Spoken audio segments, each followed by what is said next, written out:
How's your reception? There you go. Yeah. My connection is still a little janky, so please bear with me, on this. Okay, no problem. I think mine is a little crazy too, so I might have to move around. Okay, so it's a collective thing. Well, welcome guys to Mental Health Mondays with yours truly. I am Hope. Hope everybody had a good and safe, productive day. I am here this evening with the Honorable Chief, who I have been following YouTube and Instagram for over here. He is amazing. He drops gems. He's an educator. He is a father. I can't even get all the words together, y'all. Y'all will know after this live. He is everything. And I decided to do a live this evening because on colorism. Within the African American community. Because I had made a post last week in regards to colorism after Chris Brown made his comment about no dark skinned women in the VIP section. And I think the post that I wrote the post went to the effect of why black men hate us so much. And Chief I was one of the men step up and speak on the post, and he said a real black man would never hate a black woman or have those feelings towards her, but may resent her. And that got me to thinking, and I asked you to elaborate on that a little bit. He said it was live worthy. So I'm very grateful that he took time out of his evening to share his thoughts and gems and educators. So with that being said, I'm going to turn it over to Chief Udai. Please feel free to ask questions dig deep tonight. And it's all yours, Chief Udai. Okay, so you're turning it over to me, but what's the direction? I know we're speaking about colorism, but when I came into your space, into your thread, I was primarily, I guess, providing some walled structure in terms of the statement or the question that you put forth, and speaking for my portion of the consciousness. So I would ask, where are you at with that subject now? I'm actually still in the same place with it that I was when I posted it, which is very confused and hurt as a black woman, because this is not the first time a man of color has made a similar statement about a woman of color. And being a black therapist, a lot of the times I speak to black men who seem to be very angry with the black woman. So it was interesting that you used the word that they may resent us. So sure. I guess where I want to go with it tonight is why does the black man resent woman? Oh, for multiple reasons. And I'm hearing there's an echo. Am I echoing? Yes. Or are we okay? So could someone? Yeah, it's echoing on my end too. Oh, it's on your end. Okay. All right. Well, to answer that question, why do black men, quote unquote, resent black women? It's a very broad question. Some men harbor resentment for many different reasons, but I would have to say that when you get to a place where you can actually identify with black consciousness, because black is a consciousness, it's not a racial designation. But when you can identify and you've achieved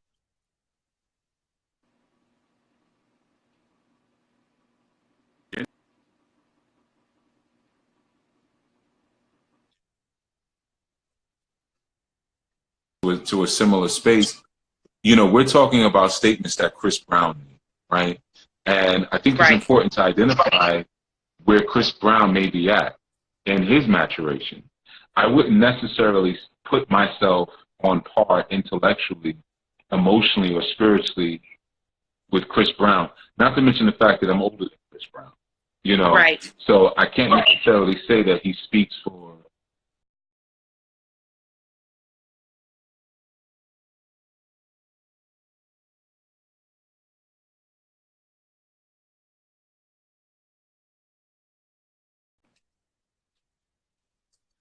Okay. Now, yes. I could say the same thing about someone like a Kodak Black, who also made similar statements, but where is he in terms of the conscious spectrum? Correct. So why, let's say someone like me may have resentment for a particular Black woman would be different than maybe why a person would have a blanket feeling towards all Black women. I think it's very important that when we're having these discussions and these events occur, that we do qualify if the person who's making the statement is actually a part of our community. You know, like Kodak Black or Chris Brown, Kevin Hart, these are all individuals who've made similar statements, could make these statements, but are these individuals who you consider to be viable mates for you based on your level of maturation and growth? You know, children say a lot of silly things, and it's our job not to resent them because of their lack of evolution. It's our job to willfully teach them and lead by example. So again, to kind of answer the question, why do Black men resent Black women? We may resent, like I said in your post, we may resent them, some of them, but it's going to be for individuals. A man is not going to have a blanketed idea about any one group like that, whether it be racial or sexual or ethnic or anything, because a man understands that he has to explore. And through his exploration, he's going to meet many different types of people. Okay. And he's going to develop his own perspective per. But you can look at the behavior of a Chris Brown and see that there was something amiss in his upbringing. Correct. So if Chris Brown had resentment, I could understand it because you can see the lack of something there. The same thing with a Kodak Black. And I'm just going to use those three. Kevin Hart actually has spoken about some of the things that have been amiss in his upbringing.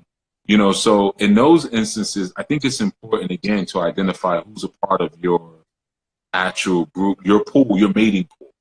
If they're not a part of your mating pool, they're going to say a lot of things, but they may not speak for the consciousness of the men who are reflecting your energy and you're reflecting them. Very valid point. I guess the word that triggered me the most, and I'm thinking that this is more so something internal. Growing up as a dark-skinned woman, I was teased a lot. And I remember one night even crying, every night before we went to bed,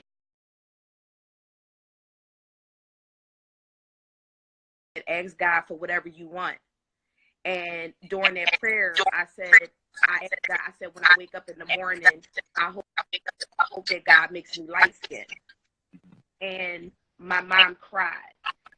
And I guess for me, what triggered me was the word darky that he used specifically when he made that statement. And a lot of the times you see brothers with a lot of Caucasian looking women. And I guess it's just a personal trigger, and maybe it's that I need to heal within myself, but I just found it very, very offensive. You chose offense as a response. You could have chosen pity. You know, you could have chosen compassion. You know, you chose offense as a response because when those statements were made, it brought you back to that space when you were a little girl again. So then you began to process the experience with the emotional body of that small girl who went through that previously, as opposed to recognizing you've grown beyond that. So you're beyond Chris Brown. You may look at him and say, this individual is making statements that I haven't heard since I was in elementary school. But he's got a beard on his face, fraternity suits and things like that. So this is not a child, but he's speaking like a child. So I can choose to feel bad for him, you know, or I can choose again to feel disgust and feel hurt. But ultimately, it's because right in that moment when that's occurring, your vibration is dropping down into that space where now you're vulnerable to a statement like that. And I'm not in any sense letting him or anyone else off the hook who makes those type of statements, but I think it's always important because words do have power. Sometimes we hear words that trigger us, but we're not really hearing what's being said. You know, if Chris Brown has an affinity for lighter skinned females or fairer skinned females, I would say it's pretty justified because he's fair skinned. So if he wants to interact with something that looks like him, or maybe that looks like his mother, what's the problem? I remember a time when people were finding out years ago that Bob Marley, well, Cindy Breakspear, Damian Marley's mother, and people took issue with that, forgetting that his father is white. So what's wrong with him saying, I want to connect with that part of me? We may look at it and be like, yeah, but you're more ours, you know, but that's not necessarily, you know, that's not realistic. I think it's always important for us to be able to distinguish when someone has a preference for something versus when someone's urge and desire for something is fueled by racism, which eventually becomes colorism. You know, and even the idea of colorism, I mean, colorism technically is not even a word, right? So it's something that we're still searching through and trying to figure out. You try to look up colorism, colorism is not in the dictionary, you know. So, in fact, it was popularized by Alice Walker. You know, Alice Walker was the author of the color people, the color purple. But so, you know, it's not really actually a word, but not to say that it's any less valid, right? But obviously it's an offshoot of racism, but sometimes we apply too many things, you know, because of, again, our personal triggers. And on all sides of the spectrum, you know, fairer skinned boys, for instance, are often called soft.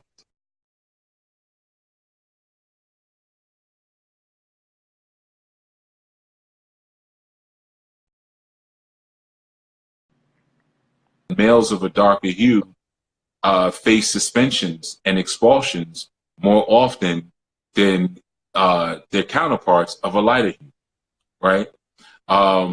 Then we can go into something as simple as, like, you know, what we're seeing through media casts. Through media casts, of course, you know, you see movies like The Black Panther, right?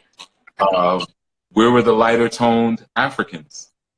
Because on the continent, you have shades as light as people from China, you know, going as dark as people from Australia, you know, but we didn't see that represented. And then, of course, you have in TV shows and things like that where for many years you would never see two darker toned people matched up together. It would always be like Martin and Gina. You know, one's going to be brown, one's going to be highlighted, whatever, you know. So obviously, these things are done purposely to provide us a certain imaging. But I think it's always important when we're having these discussions to make determinations, again, as to what culture we fall on. Because I don't necessarily look at the television to have an understanding of how I should relate to you. I'm not necessarily going to listen to Chris Brown, Kodak Black, or any other entertainer to have a determination of where I should be as a melanoid man or as a melanin-rich man. I don't see any qualifications there for that. And I think a lot of times we put far too much emphasis on these people, not to say, again, not to remove them from responsibility, but many of them are young children that someone gave $3 million to and said, go out on the stage and dance, here's $3 million. You know, and there may not have been, not to mention, there may not have been any real education. There may not even have been any media preparation, like certain things you don't say. And you may, in the name of keeping it real or in the name of speaking my truth, you know, not only can you turn off your fan base, but you may not actually know what you're talking about. Just because you got a Gucci belt doesn't mean you're brilliant all of a sudden. You just got money, you know? Right. So, Right. you know, it's critical for us to look at these people sometimes and really, like I said, to choose what we want to feel. Chris Brown made the statement. It meant nothing to me. Now, maybe I have a different attachment to it, obviously, but I'm considering the source. Okay. You know, it would have been much different. I remember many years ago being out, the first time I met Dr. Khalid Muhammad. And I was with a sister, and he was coming out of his car. He was speaking at an event, and he was coming out of his car, and I was holding posts with some of the brothers outside. And a sister was with me. She came to me for something, and he walked up to her, and her hue was really dark. And he said, "Now this is a black woman. This is a sister right here." And, you know, he was so excited to see her and to meet her. But she's darker than my mother. Okay. So is my mother not a real sister? And she's the one who introduced me into consciousness. You know, so, and I love Dr. Khalid, so there's no shot or anything like that. But I think sometimes we all can be a little insensitive when we start exploring ideas of color, and especially when we're exploring them ignorantly, because many of us don't even know why we're the color that we are, you know, or what that means spiritually, what it means chemically, or anything else. Right. You know? And you made several valid points. Because I didn't get much feedback on that post on Instagram as I did Facebook. But you brought up the word preference, and that was pretty much a lot of the same rebuttal that I got on Facebook, that it was just a preference. It was a preference. It was a preference. So when I looked up the word preference as opposed to discrimination, because I was thinking it as a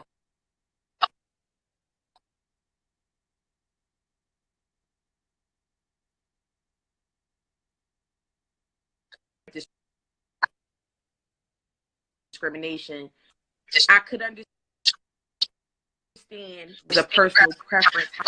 When you say, I guess for me, when I heard it, I immediately went to, I went in my head and I saw the no colors allowed in a restaurant, like the sign that they used to have where no colors could use this water fountain. I'm wrong. Did I go to the wrong place with that? Did I place it in the wrong place? No, you went to the right place because you need to go to that place. You need to have this conversation. If you had not have gone to that place, you and I would not be speaking right now. And for those who are watching and listening, they would not be getting this information, and your head would not be getting fed right now. So you needed to go to that place. I don't want my daughter in Chris Brown's VIP room. So, you know, my children have natural hair. So if he said, no nappy heads in the VIP, okay, that works. That works for me. It's okay for him to delineate what his culture and what his community is requiring and calling for, because I've fashioned myself and my family in many senses to be the antithesis of what it is that he may actually want. You know, so it's okay to be able to recognize your community. And when you can recognize your community, and one of the things that I say often is that all skin ain't kin. So just because, you know, we may have a similar hue, it doesn't mean that he's my brother. You see, it doesn't mean that he speaks for me any more than someone in Paraguay, you know, who's 4 times lighter than me, speaks for me. Because in reality, there's nothing that he and I do that reflect the same culture. You see, so when we speak about preference, I can guarantee even you, even as you're feeling what you're feeling or felt in that moment what you felt, I guarantee you intellectually, he's not your preference. Not at all. So what if you were to say that? You know, no cave boys, no boys who haven't read at least 3 books in the past 2 to 3 months. You see? And he said, well, I'm offended. I don't read books. I dance. You see? So, but now you might be saying, someone could say, well, that's just her preference. What's wrong with that? But I could say, no, I think it's racially based. I think it is discriminatory because, you know, because of our history, because of our dropout rate, she's saying there's a certain type of black man that she doesn't want to interact with. He's saying there's a certain type of black woman I don't want to interact with. Now, his may be motivated by race, right? But ours may be too on some level. You see? So I think it's correct. And again, I want to make it clear, I'm not defending him one iota. I'm making a wider line, and I'm making a wider boundary and demarcation between individuals who are committed mentally to the cause he's speaking of, and individuals like you and I, and those who are listening. Yeah, you know. I hear no sound coming. Did your children feedback about it, or I hear a little bit? Can you hear me now? Yeah, a little bit more. Okay, I'm sorry. Okay, clear. I can hear you clear. Okay. I'm not just interested, just curious. Did your daughter have any feedback or any? My daughter doesn't follow Chris Brown's IG. If my daughter was following Chris Brown's IG, she'd have a bigger issue. I'm not having that. Could be, but no, we're not doing that. So if she is following something like that, she would have to sneak and do it because I don't condone what he stands for, and he's not someone I would put in front. I put warriors in front of my family. He's not someone I would put in front of her and say that's an individual that you can put your life in his hands. If I can't say that, then that is not going to be around my family. Yeah. Sure. That makes total sense. So you made a lot of valid points. What do you think about do you think that is part of a demise as in regards to African American relationships? Do you feel like that is maybe one of the reasons why we are not well, I know women outnumber men, but do you think that might be a reason why a lot of women are single, because brothers were not their preference? Because brothers are not their preference, or because they were not the preference of those brothers? No. If you get beyond the statements, many of them are fueled just by the aesthetics, you know, because if we take racism out of the conversation of colorism, and I like light skin, I like dark skin, brown, whatever, then it just becomes a conversation around aesthetics. But obviously, even the racial overtones are really undertones. You know, they don't know what they're saying. You know, so I don't think there's an agenda among darkened or Negroid males to say, okay, Massa says I need to create this type of child or that type of child, right? I think that happens on both sides. You have certain women who genetically look for certain things in men because of what they want to reproduce. So the first question they tend to ask is, how tall are you? Right? It's always a popular question. How tall are you? Or if you may have a little size on you or whatever, it may get you a little in because you look like you could protect me. So there's certain genetic things that she may be looking for, and on his end, he may have something similar that he's also looking for. I would say that the reason that there may be a shortage of family is because family is not a conversation that we speak about much. It's not a conversation that too many people are interested in. The reality is, as melanoid men, you'd be hard-pressed to find a heterosexual melanoid man who would not get with any melanoid woman of any shade. If her demeanor reflects and projects a certain thing. A lot of times there's an exception around skin color and behavior. So a lot of times there's a conception or misconception around if she's darker, she's a little more rougher. But this is even what Kodak Black said: dark-skinned girls are rough. You know, and I mean, you don't get much darker than Kodak Black, right? You know, but that was one of the things that he said: dark-skinned girls are rough, light-skinned girls are more fragile, more gentle. I've been hearing that since I was a child, you know. And at what point does it become a self-fulfilling prophecy?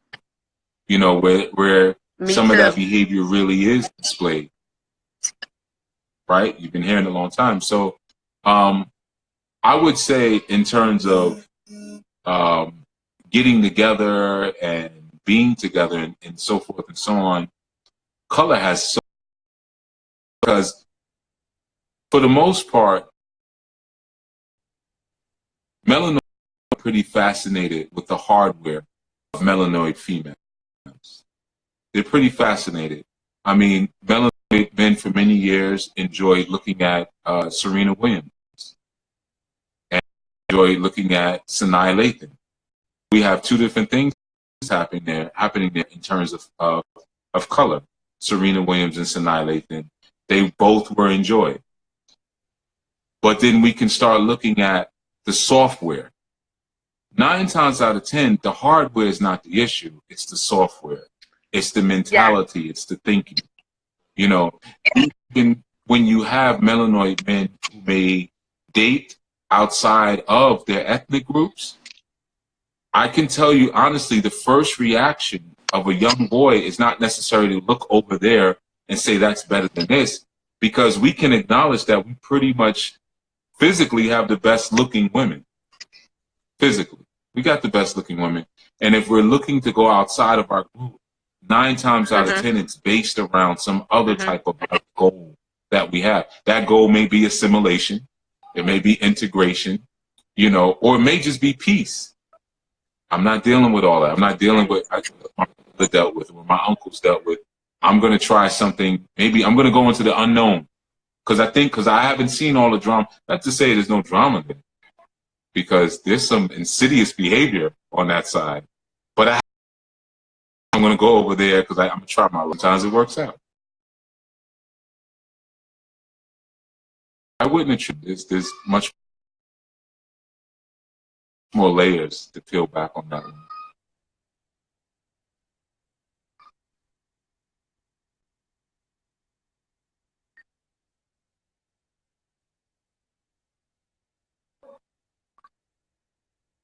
I think your sound is dropping out.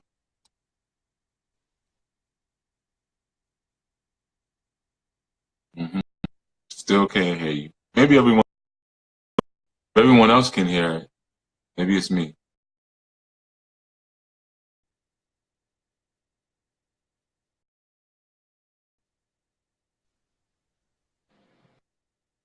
She's moving all over her place, but I'm like, can you all hear me, or can you not hear either one of us? Because I can't hear.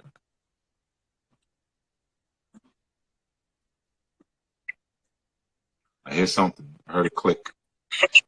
There we go. Something. No sound. Okay.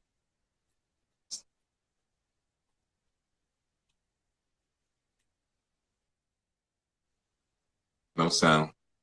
Connection, maybe. Yeah, the connection is a little choppy. Right. Yeah. Yeah. Okay, but you can hear her. Okay. Yes. Oh, you can hear me. I can hear you. So they can hear me. There we go. That's interesting. Now she's a you said.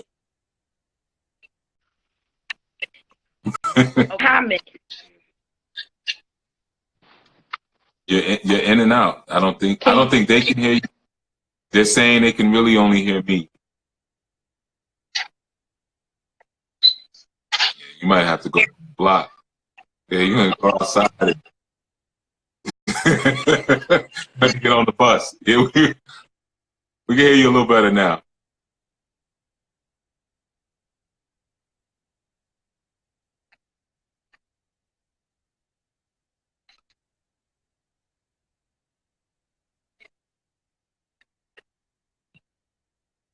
A little bit.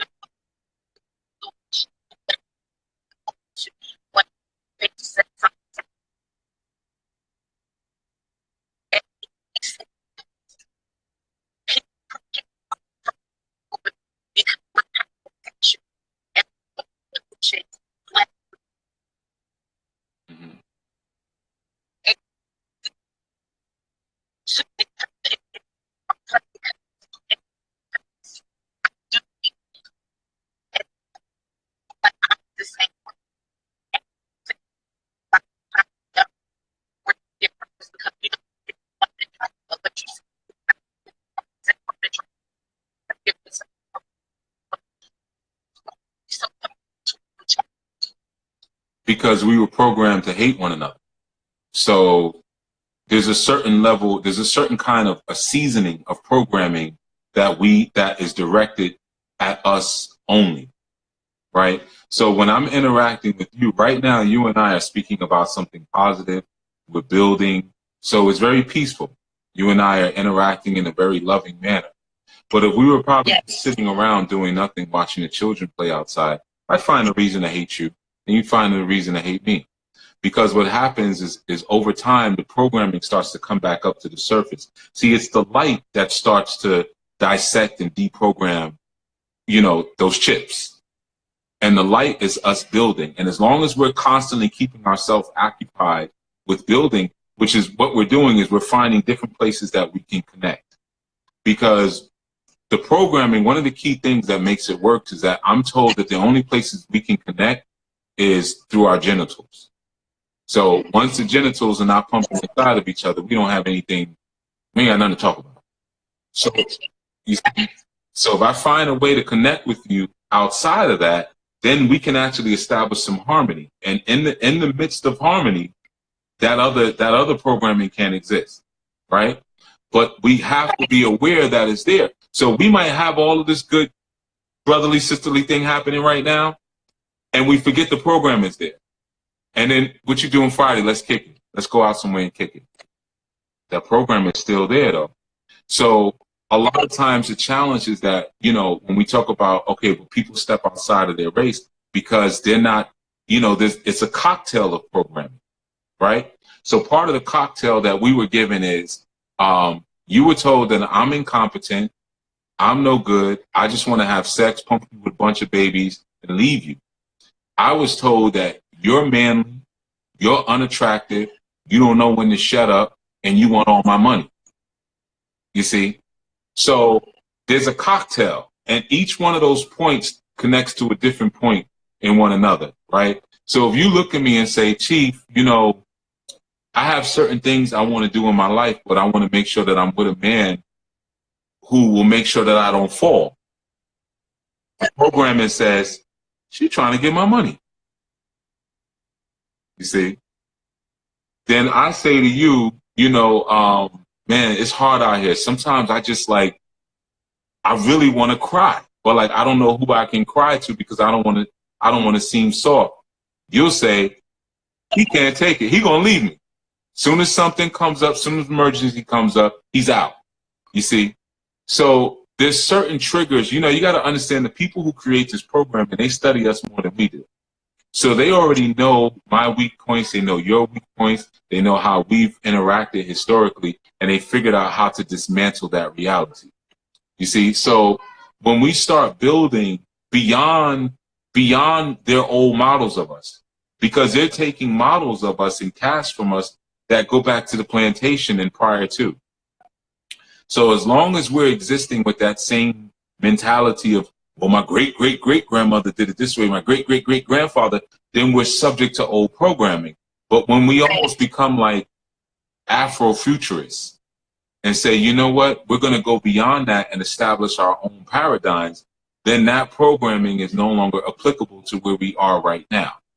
So if you and I are speaking about how can we establish an experience where we can teach our people about cryptocurrency and developing land for the purposes of building large-scale manufacturing plants. That's not a conversation that they build programming around. You see? So if we have that conversation, we're free. We can stay free in that space. But if I start talking to you about, so, yo, you know, how tall are you? Like, you got kids, they live with you? The program is already the program has already covered that. You see? So it's about raising up beyond. You got to know that the program is there. Never forget it's there. It's like, you know, having certain chemical dependencies. You know, you start getting into a place where you've transformed your mind, but it's still there. You know, and you always have to be ever cognizant that that's there, and I have to negotiate and navigate my life based around knowing that. So it's the same thing. I'm poison and you're poison. And we have toxins inside of us that are designed to harm one another. That's their intention. And we're going to be trying to get those off the rip, and we're going to be trying to get rid of those toxins until the day we die. So as long as we're always aware of that, we'll always make sure that when we interact, we're representing we're our best selves. Because if we're interacting at our best selves, we're going to attract our best selves. You know, that's the key. So you have to, so even the conversation, so like we started off talking about Chris Brown, and I made it a point to say he's not in my community. I'm not going to have too much of a conversation with you about Chris Brown. You know, even though I didn't say that before we got on the call, but, you know, because that takes us into a space where now we're convincing ourselves that Chris Brown speaks for us. Yeah, he's not relevant to us. He doesn't care about what we care about. He's not somewhere having a conversation like this. And that's no knock against Chris Brown, but he's not a part of my community. I don't really care what his preference is. Yeah.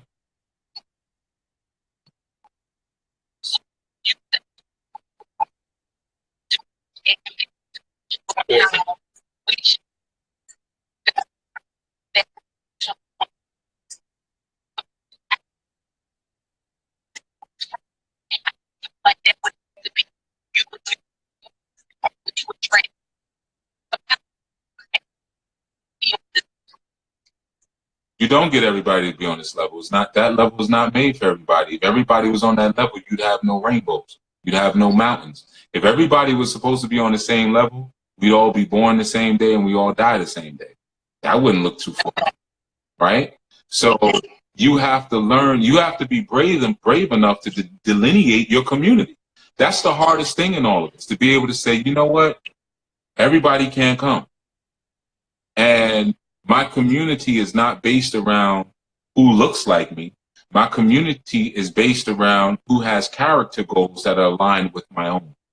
You see, so how do we give this to everybody? We don't. You know, the reality is, if you live your life, and that's what we're so afraid to do. If you live your life as a supreme model of the character, the mores, and the principles that you say that you stand on, then you're going to attract people who didn't have the courage to do that themselves. It's like having a lighthouse. You know, you have a lighthouse, and let's say, you know, because lighthouses, the way they work is that they oscillate at different frequency. So one, let's say, to make it simple, every 10 minutes, one may blink 10 times, the other one may blink 20 times, right? And that's how boats know each different port. So we may have a certain tribe or a certain community that we blink, for every minute we blink 60 times. But we're afraid to blink 60 times because none of the other lighthouses are blinking like that. But meanwhile, there's all these boats out there in the dark that are all looking for a place to converge, but they can't because they don't see their signal. So it's up to us to be brave. It's up to us to have the courage to say,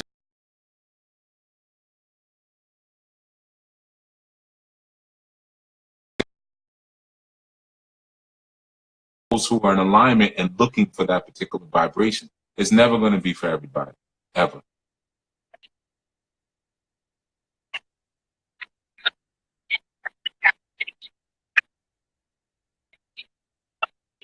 Oh, thank you.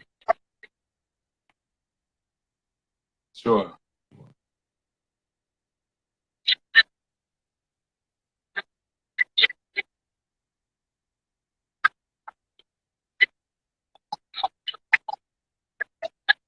Sure.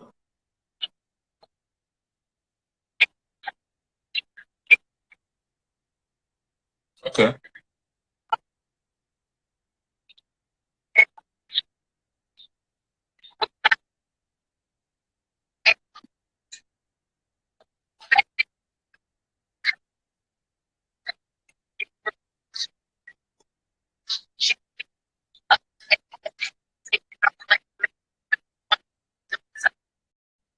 Right, right. So you're saying, what would my advice be to peace, everyone? Everyone's saying peace. I just want to say peace, Francis. So you're saying, what would my advice be for women who are hurt by those type of statements? First, number one, consider the source. You know, if you can be that easily triggered by anyone, then you got a serious problem. You have an issue beyond what was actually said. You know, if a Caucasian man from Lithuania walked up to me tomorrow and said, "Why don't you shave your beard? Let your skin show. Your face would look better if you didn't have all these peas in your beard." It doesn't mean anything to him because he doesn't understand what this is. Not of the same community. It doesn't hold the same weight as if maybe my uncle or one of my relatives might say something like that. So it's very important for women to understand who's a part of their culture and who isn't, because we can be triggered and set off by anyone and anything that looks like us. And that, you know, if you were to, and that's the problem. When you have no culture, anyone can say anything. Anyone can attack because there's no safeguard. Your culture is.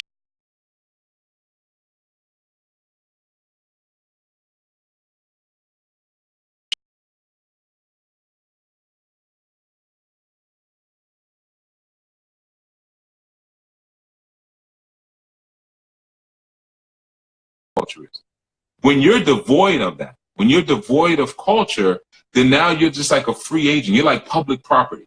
So anybody who's put out into the public can have an influence and an effect on who and what you are, as opposed to saying, well, I hear what he's saying, but he's not speaking to me. Because first off, if he says, I don't want any darkies in the VIP, I don't call women darkies. So, you know, and no woman I rock with considers herself to be a darkie. So he's not talking to me. Okay, well, have fun. You know, carry on. You're not speaking about me and my crew, right? So I think the first thing that's important for women is determine what culture you're a part of. And if you say, okay, well, I'm an American, America is my culture, well, then you got a bigger issue anyway. There's a deeper conversation. But determine the source, you know, consider the source. What is my culture? Is a person speaking a part of my culture? And also, before you choose offense, choose compassion. Why would this individual say something like this? What is going on in his psyche where he might have said that? You know, were his parents together? Does he feel like maybe his mother chased his father away and he's got some hurt behind that and he resents her because of that? Did he have a bad experience with women of a certain hue? Is he just modeling behavior of artists before him when they looked at videos and saw that, and yeah, this one and that one has a light-skinned girl in the video and she's thick with green eyes and purple eyes and all that. So that's a symbol of my own success. You know, it's always good, instead of choosing offense, you choose pity and compassion, because think about the statement he made and where that puts him in terms of his own spiritual and mental health. Think about where he'll be stuck in his life, you know, until he can overcome the karma of that statement. Choose pity and compassion before you choose anger, but always consider the source and get a functional culture. If you don't have a functional culture, that's for all the women. You got bigger issues as it is, because that means you're walking around here naked. Your culture is your clothing. If you have no culture, you're naked. And if you're naked, you're going to get molested. So what does molestation mean? It means your purity is going to be adulterated. You're going to be touched. You're going to be mishandled. You're going to be handled roughly because you're naked. So you need to clothe yourself in culture. That would be, I don't want to say need. I would say I suggest you clothe yourself in culture.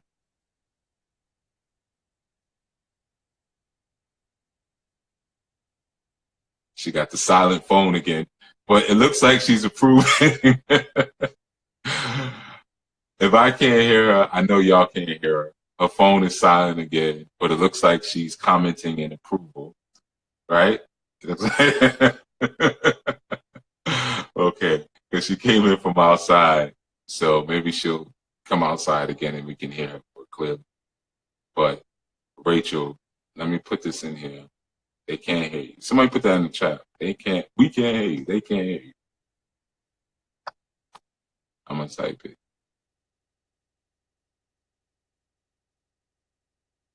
Okay. I don't think she saw it yet. But I saw something in the chat. I'm gonna wait till we can hear her again, and then I'll answer what's in the chat. I saw a long question in the chat. Rachel, they can't hear you. You better go outside again. Okay. Antonio said, many of our conversations around relationships growing up stopped at we look cute together. Good point. After a while, it's social pressure that causes weddings without planning for the future. It's social pressure that tells you that light is better than dark. You know, Antonio said he sees a lot more tea. Still can't hear you, but you'll probably come in. If I can't hear you, they can't hear you. But that's it. The brick wall was your good spot last time, so I would keep it. Maybe it'll come back in.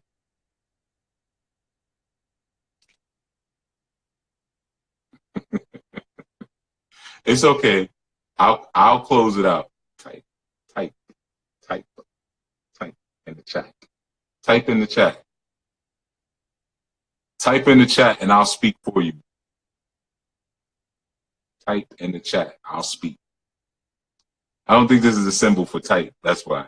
I don't know what this is a symbol for. Squid. Maybe there's a squid. Type. I can't hear you either. Oh, she can't hear me either. Okay. All right. Well,